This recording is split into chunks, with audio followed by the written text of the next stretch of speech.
Is it normal to think about sex this much? There is no real definition for normal. What exactly is causing the distress? People don't talk about it because it's taboo. Everybody wants it all, and we want it all. It's human nature. Don't go in there hiding all these things about you. Hi, Tanya. How are you doing? Doing well. How are you? Good. I'm doing well, too. All right. So today we're going to do something a little different, and hopefully we'll continue this. Like choosing articles that are in the mainstream that are about sexual health, mental health, relationships, and things like that. And my rationale is it encourages me to read, it encourages me to do my own research, it encourages conversation with things that have typically been controversial, and it can be fun. Like all of the articles that I pick out are not going to be, all serious with a lot of data and research. Some of them can just be fun. Like this one here, it's from Vice. I really like Vice magazine, and this one was dated this year in March, and the author is Ashley Fike, and the title of it is it normal to think about sex this much? So the summary of the article is she's talking about the frequency of sexual thoughts, what's considered normal, and the article explores the wide range of human experiences regarding sexual ideation, the psychological factors that influence all of those thoughts, and on the opposite side of that, when those thoughts, the sexual thoughts, might transition from curiosity to where we would be concerned. Good topic.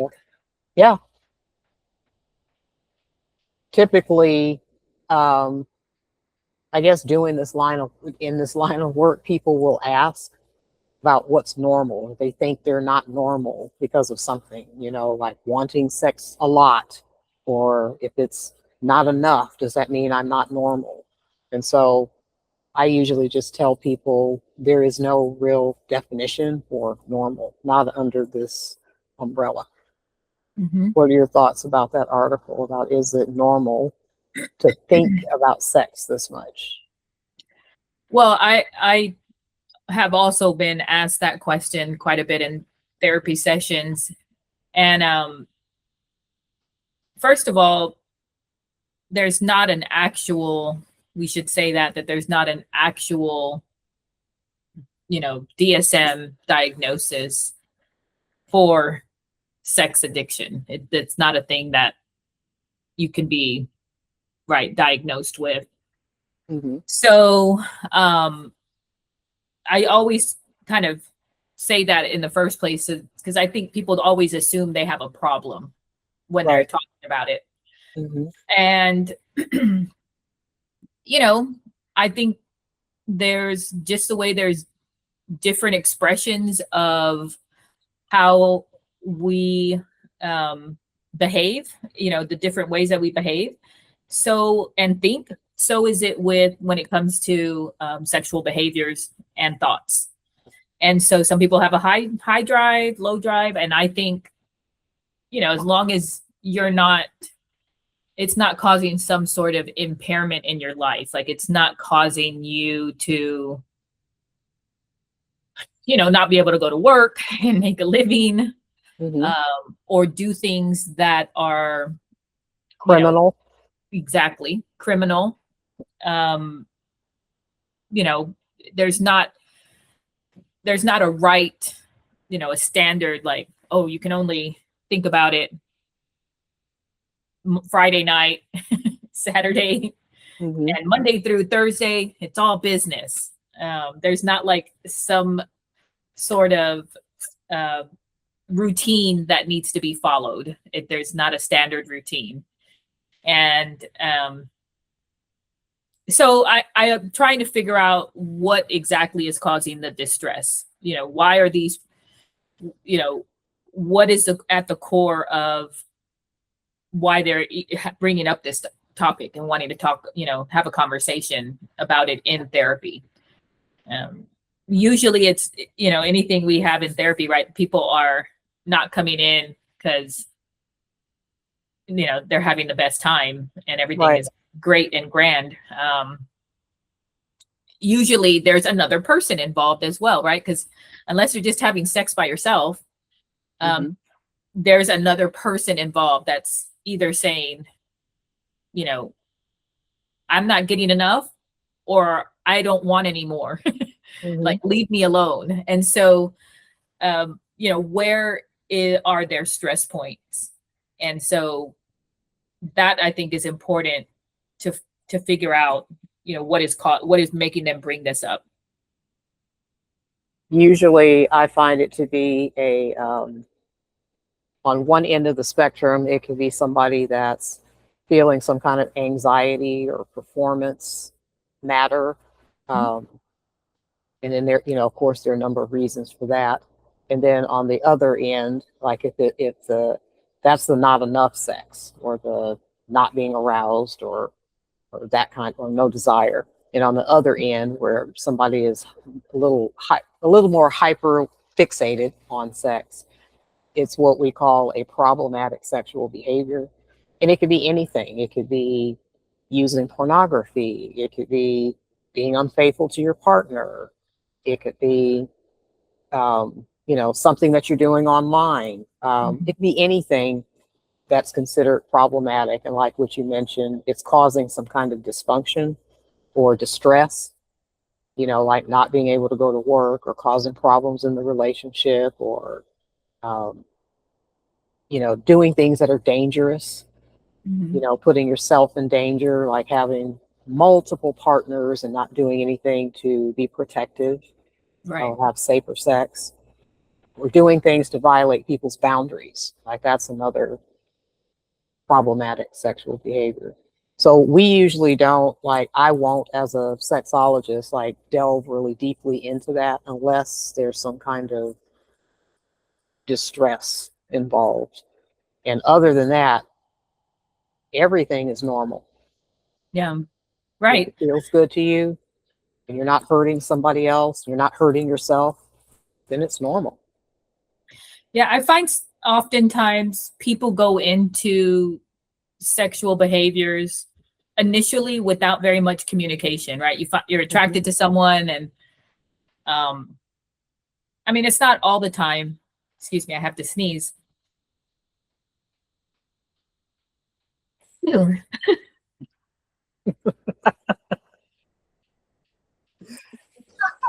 They'll cut that out, right? That's okay. Bless you, bless you. Oftentimes, especially with young, coming to, who are just figuring out relationships and sexual relationships, there oftentimes isn't a lot of communication. It's like attraction, and, you just do what you know. And sometimes that will go on without even having a further discussion, and they'll just never talk about, hey, was that pleasurable? And one person feels like they're doing things for the other, and they're not being satisfied. Sex becomes a chore versus a pleasurable activity. And I think it's very important, especially when you're first starting to have sex, that you have conversations about what are your boundaries, what do you know for sure, like, you don't want to do, because why are you not going to say that and then get in the bedroom or wherever and then be in the heat of the moment? More than likely you're not going to want to say anything even then. That's the pattern of most people. And so I mean, every person that I've been intimate with, I make them get a full panel STI check. I'm not jumping in the sack with anyone without that. that's me, right? There's That should many, be everybody. well, it should be, as we Yeah. talk about this as a, sexual health providers. We should promote that, right? But hey, go ask your friends how many do that. I mean, I know I have talked to some of my friends and they think I'm a little much, but I'm like, hey, I'm keeping myself safe. I don't want to mess with any of that. And it helps you to have a good foundation to talk about sex, because it's people this is the point. People don't talk about it because it's taboo Mhm. and they're fearing judgment and all of that kind of stuff. But if the foundation of it is when you get into a relationship, your expectation is baseline, we're going to behave in a safe manner with this. Yeah. And I just think it's a smart thing to do. I think that should be people's first date. Go to the go get your lab work done together. And think about what that means, right? If you can't even, if that person is unwilling to have that conversation about, hey, I want to protect you and I want to protect myself as well so we can have a good time. If they're unable to have that conversation with you, what does that mean, right? What does that lead to? What can that lead to? And I'm not saying what, there's not a for certain in anything, but what risk does it increase? I mean, it's obvious, for anybody thinking about it, like, hey, if you don't know that you have a clean bill, Mhm. um,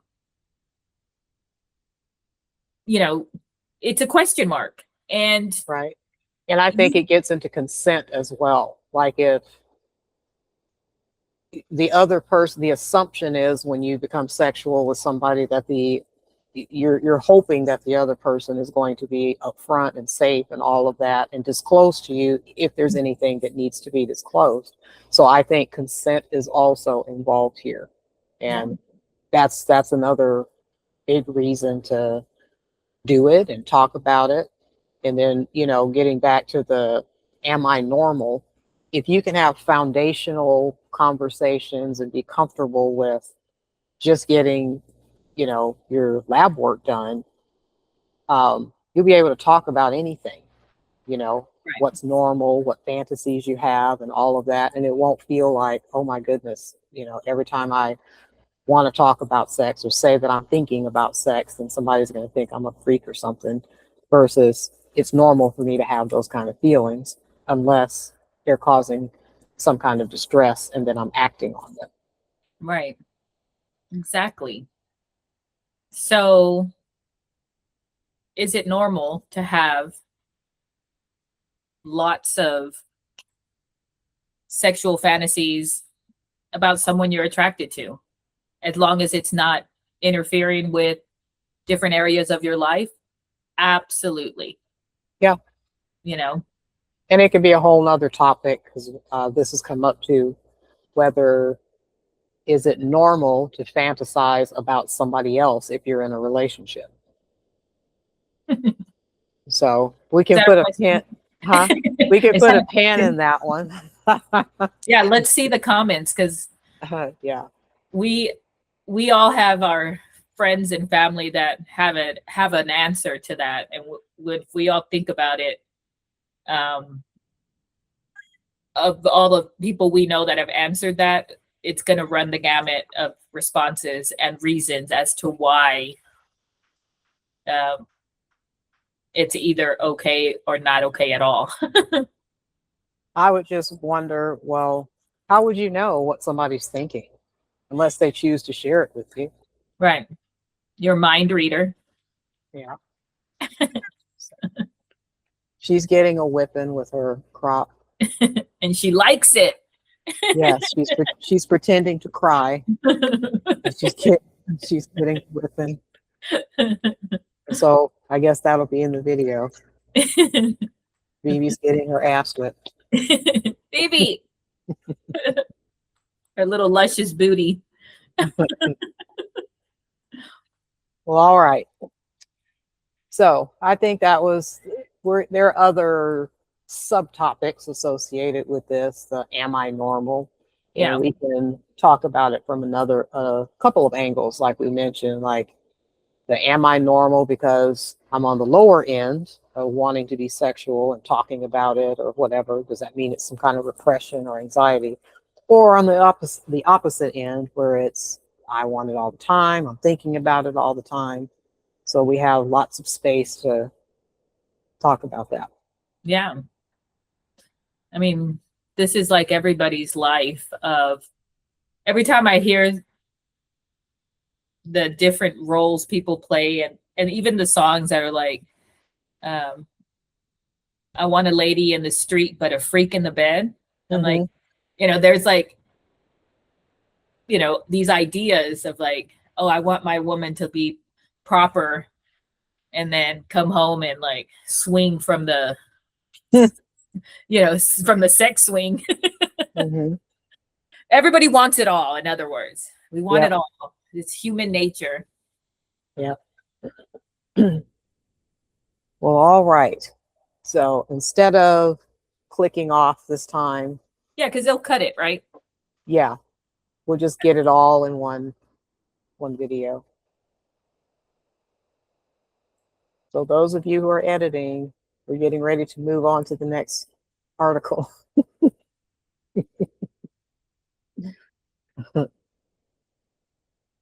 Okay. So Tanya, here is another really good article that we're going to talk about here on the podcast. And I'll tell you all where I get a lot of my articles. I will go onto lots of different sites or just click into Google sexual health issues, relationship issues, articles, and then pull up the ones that are where they're showing some research and just anything that's interesting and modern, like within the last few months.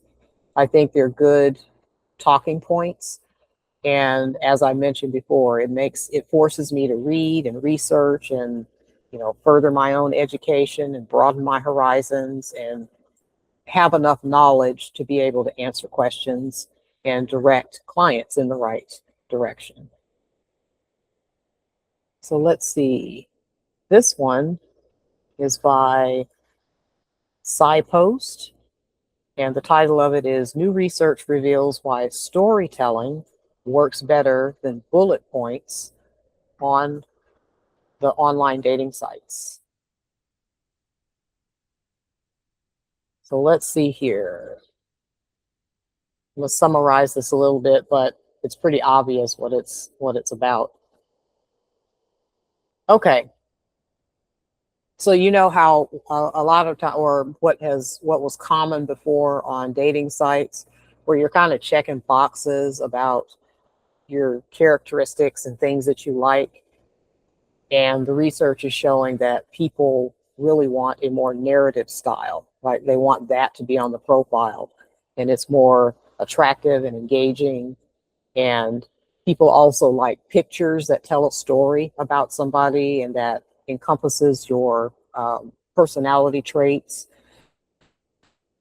And also, it's from what the article is saying, it's about empathy. It's humanizing the dating experience versus just having these bullet points and one word descriptors. And there's really you may as well be an AI bot, you Right. know. So, what are your thoughts on that?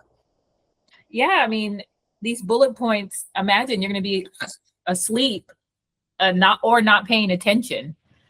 Um, everybody, when we're talking, and or listening to someone, we're going to pay more attention to something that sounds exciting. It's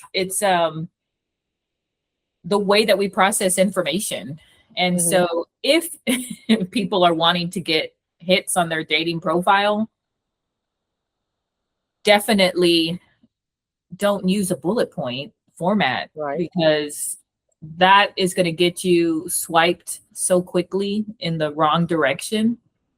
Um, plus it we want to be able to have a vision of what of the person's life is actually like, and It's a like painting narrative, a yeah, is going to get that for you.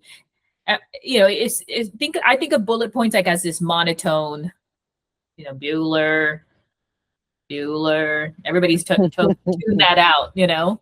Mhm. um you go and not that you have to be like this, you know, actor and performer, but just be comfortable in being able to talk about what's important to you. People see and can read that type of energy. You know, if Yeah.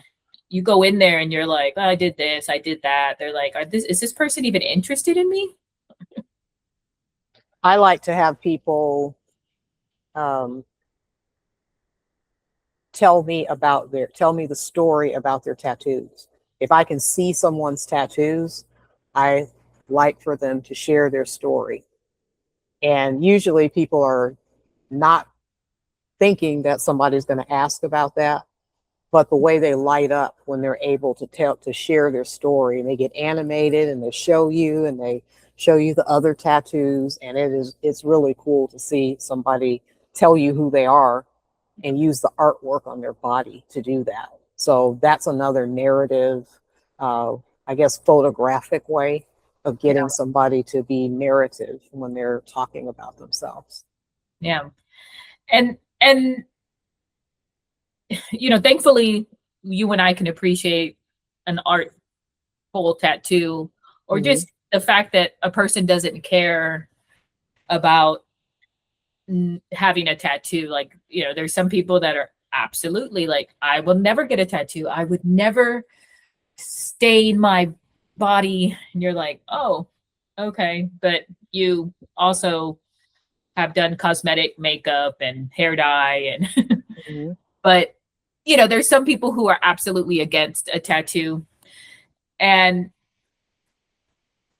you know, don't hide, right, who you are, because some people, especially if you are of, say, a Gen X or Boomer generation, you're Mm-hmm. going to look at a tattoo. Some will look at a tattoo and say, oh my gosh, you have to cover that up. Don't let that ever be seen at work. You'll never get a job on a job interview. um and so, you know, it's been reinforced through cultural expectations to, you know, hide parts of ourselves that we think are undesired. And so, especially if you're thinking of having a conversation with someone you're interested in dating, Mm-hmm. I mean, don't go in there hiding all these things about you. And that, what do you think that's going to lead to? You know, it's going to lead to, oh, you're not honest. You know, the person's going to think, you know, you're not comfortable being who you are. You want to hide things. What else are you hiding? You know, Mm-hmm. people will often do that because they have a fear, right? They have a fear that if they show exactly who they are up front, people aren't going to like them for it. And so they always try to present themselves in the bullet format, so they don't have to get into too much detail. Too much detail might seem scary. Yeah. If they know this about me, does that throw me out? Which again, right, kind of reveals these insecurities that people need to confront with themselves. And Mm-hmm. hey, I mean, if you're not willing to say who you are, well then, you know, you're gonna have to, I guess, live like that the whole time, to hiding things from people. That sounds terrible.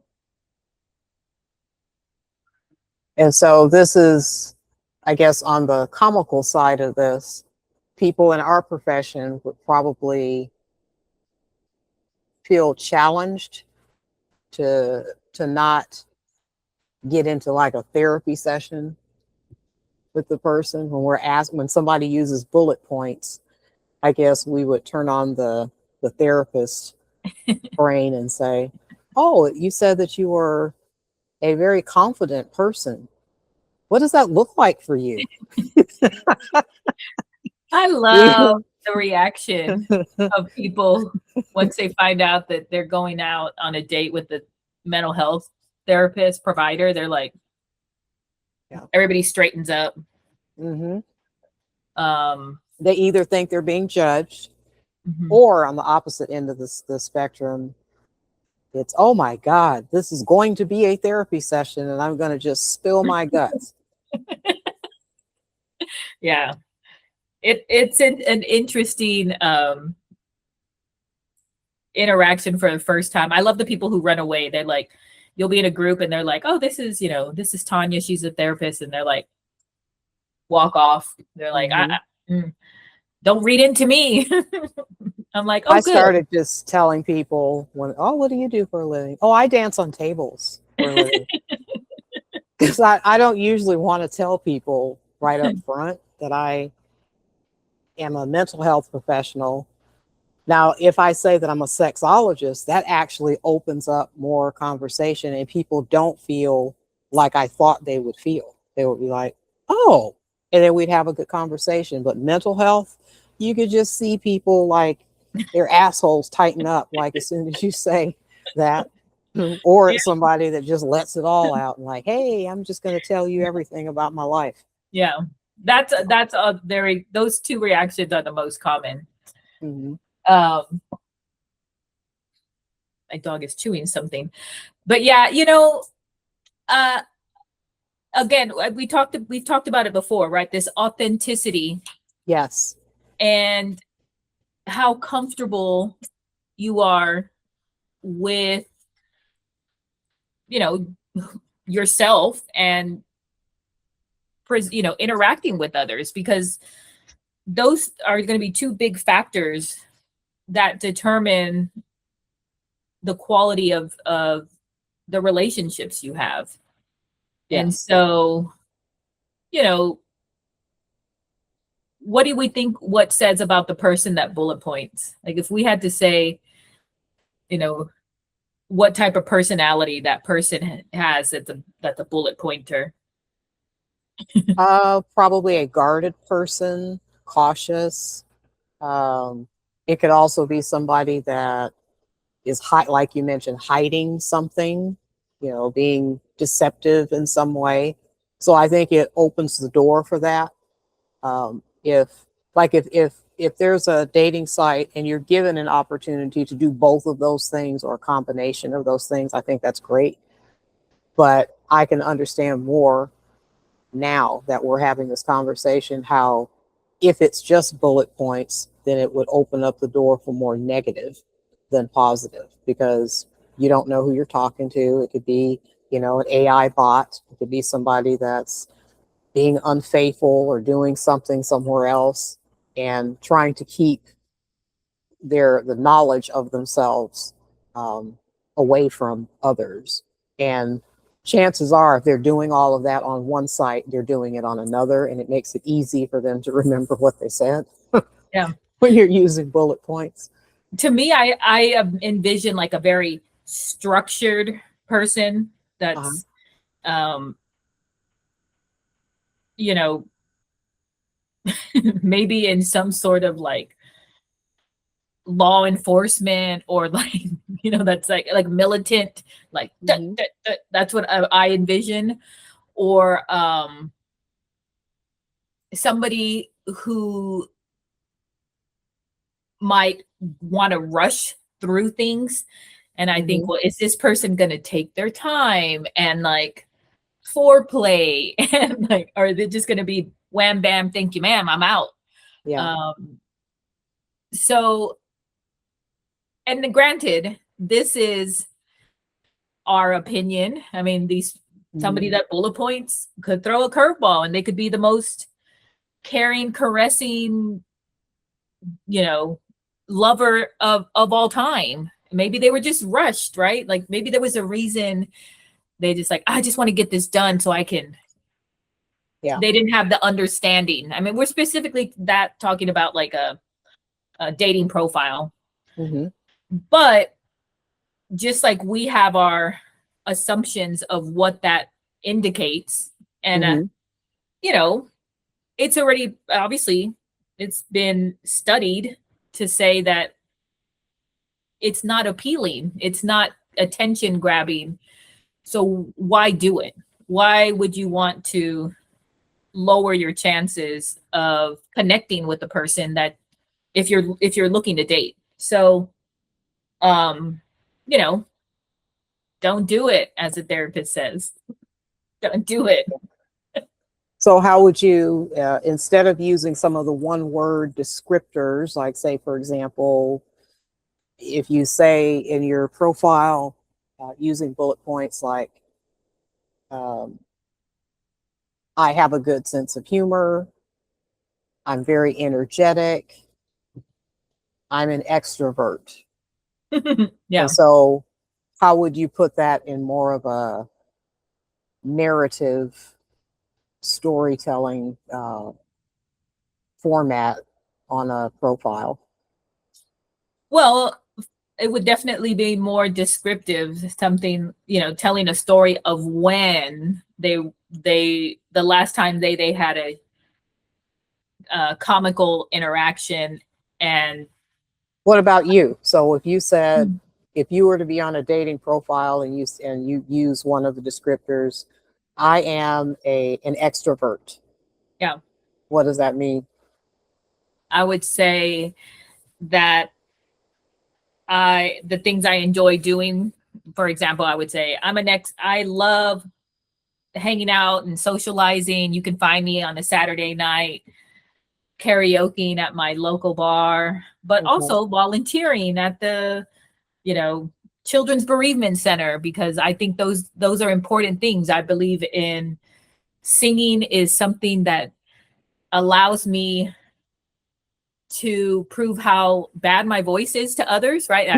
I might even say something like that shows like, oh, she doesn't take herself seriously. Uh, Right. You have a sense of humor. right. Hmm. And people want to see those little imperfections that are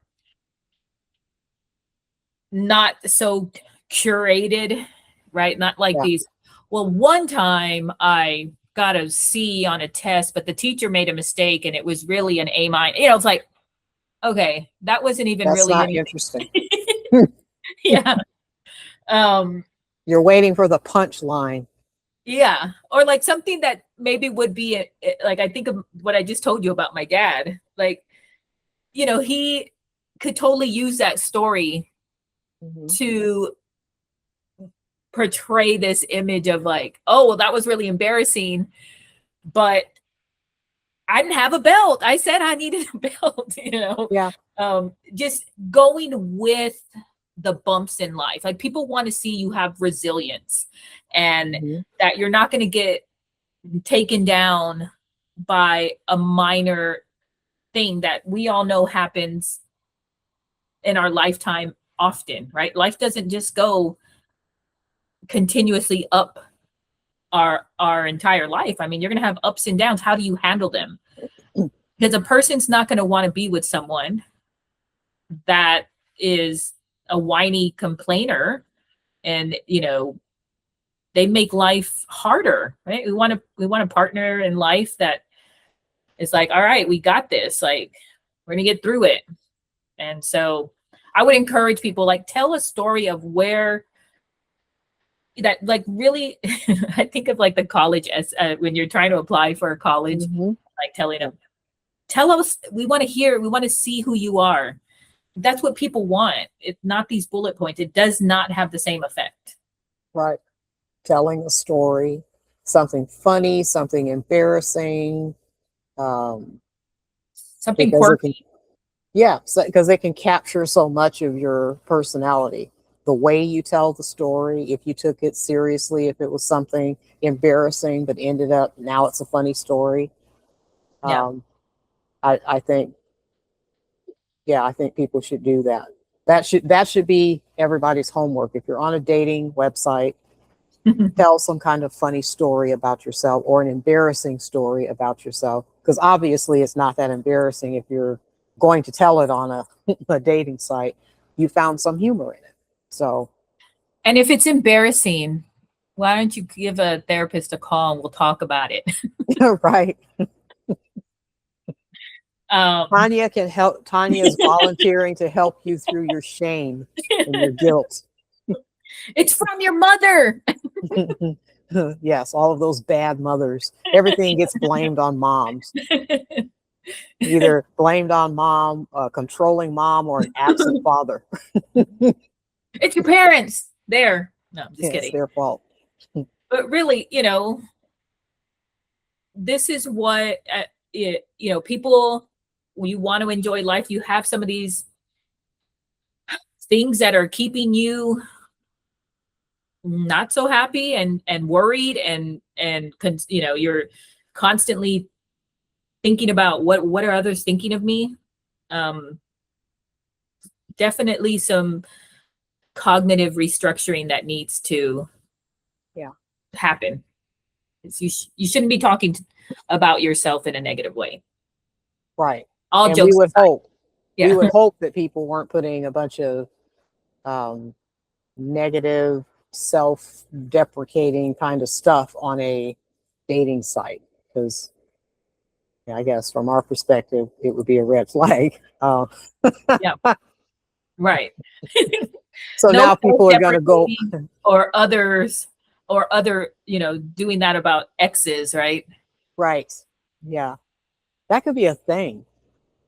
Like go into business, going over people's dating profiles. I've actually done that before, help people with dating profiles. And so now I this do can it to be a thing. sharpen my skills. I'm like, oh yeah, Yeah. Because we can certainly tell a lot about something if we're reading, yeah, something. Just like we know when people um, try to diagnose themselves, we can tell if they just went on AI or something right oh before the session and they're going down this clinical list. And in our minds, it's hard for us to not roll our eyes. We don't, but you can probably hear the eye roll in the session. We just know when people are doing things like that. yeah. And So it's okay to try to do some, you know, self home, information gathering, right, but yeah, there yeah, is a certain point that a professional can help to make sense of all of that. right. And you're not going to be you're going to have blind spots, okay, because it's yourself, and so you'll have blind spots, and then the professional is able to look at things from a different perspective. And I think people tend to be harder on themselves, Oh yeah. and so if they have a headache, it's like, oh my god, I have a brain tumor, It's not a versus trauma. yeah, versus, oh, I could just have allergies because the mold's high. So yeah, that's why it's good to see a professional.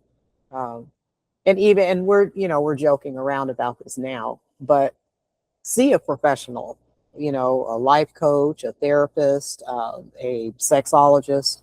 If you're getting into dating, if you haven't been in dating for a long time, like if you've been married and now you're divorced and then interested in dating, this is a good opportunity to work with somebody on what you want for your profile to look like. Mhm. So, And yeah, and the other thing was, even if it's not you're not good at writing, yeah, yeah, maybe the photos, right? Like yes, show a photo that is more than just you standing like a pencil next to a statue at the Taj Mahal or something. You know what I mean? Like yeah, yeah. I say the Taj Mahal. That's a very interesting place to visit, by the way. Hmm. But more than just you sitting at your desk, like Yeah. something that shows your character, right? What do you think about little videos? Are there any dating sites that allow you to put like a little introductory I believe video?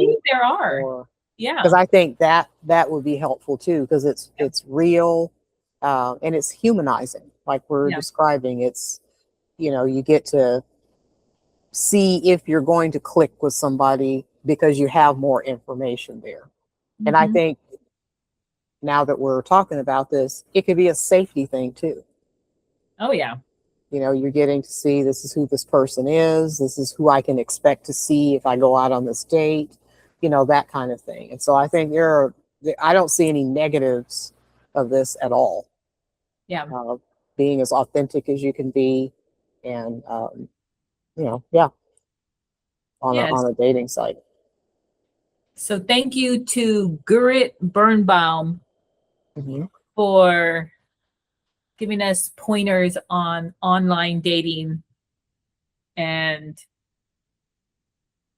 this way everybody can get their freak on. No, I'm just kidding. So this way Well, that's true. That's true. If that's people if can that's go your on goal, dates. if that's your goal, be authentic about it. Yeah, for sure. Be upfront. No, I'm a freak. They're like, Yeah. only some, but some will be like, hey, you know. What do you mean by that? If you're a freak, what do you mean by that? Getting your kink on. Yeah.